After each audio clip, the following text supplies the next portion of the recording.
You ever just looked at nothing, but then turned it into something? Yeah. That's called imagination.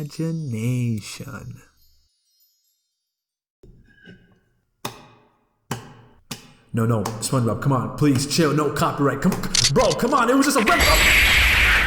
Clyde.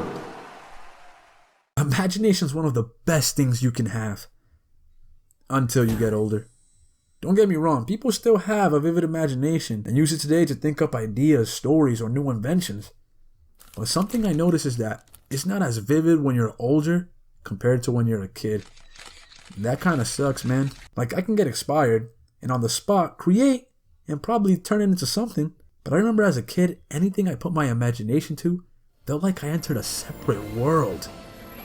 You know, like you ever asked your mom for a quarter as a kid, went up to one of those toy dispenser machine thingies that are always there, and get a really cheap, badly made toy? It wasn't the greatest thing to play with, but that wouldn't have ever stopped me as a kid to have fun. Right away, I would immediately play with that chunk of plastic and turn it into something I felt could have the greatest adventure await them. Even if on the outside it was a different story. When you're a kid, anything you can think of felt possible. For example, let's take it back to 3rd grade recess. Every day, me and my boy Adrian were always together. Most kids would play kickball, but us, man, we were on some elite imagination role play, ready to fight robot zombies or something. And like any kid in that situation, it was time to pick your character. Who were you gonna be? And at this time, Sora from Kingdom Hearts was my guy. Problem was, it was Adrian's too. I would tell Adrian, hey, I'm gonna be Sora. And he would be like, but I want to be Sora. And I was confused because I swore this kid was all about Riku before. But then I was like, now what? And Adrian had this brilliant idea. Ooh, I know. We can both be Sora. You'll be Sora with a red shirt and I'll be Sora with a black jacket. No, a black jacket with no sleeves and no shirt. Dude. You're a genius. And looking back, I don't know where the logic made sense, but it didn't matter. It worked. We'd be doing our thing, just fighting and slashing, nothing but the scenarios in our heads. But then things got interesting once a 4th grader joined the party. Yeah, I'm sorry, that's my bird. In fact, dude was already in character, and our enemy. Fools! Okay, this wasn't Japanese, but it's cool in Japanese.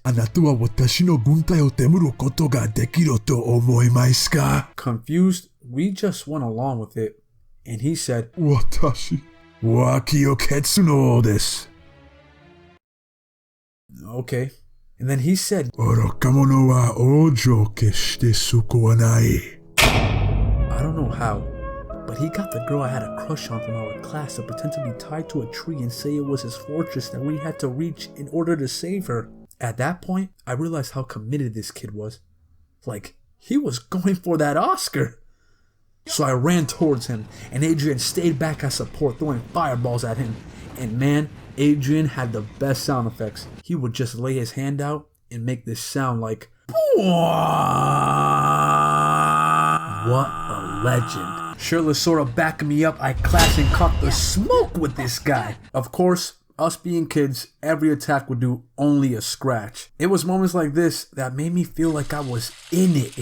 And when things were just getting good, the whistle would blow, and that kid would just drop the character like it was nothing and say, well, see you tomorrow, guys. Kids. You gotta love them, man. But embrace your imagination. That part of you that keeps you creative. And don't be afraid to express it. Because you can make stuff like this. And if you don't, you're boring. Okay, how was that? Guys. You guys, come on.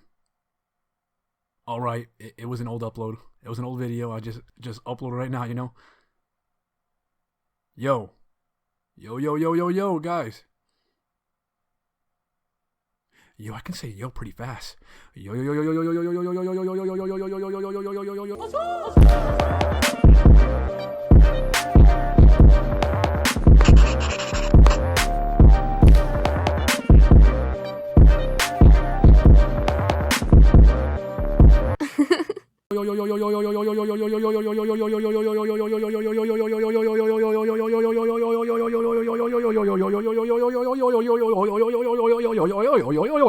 I can go up and down.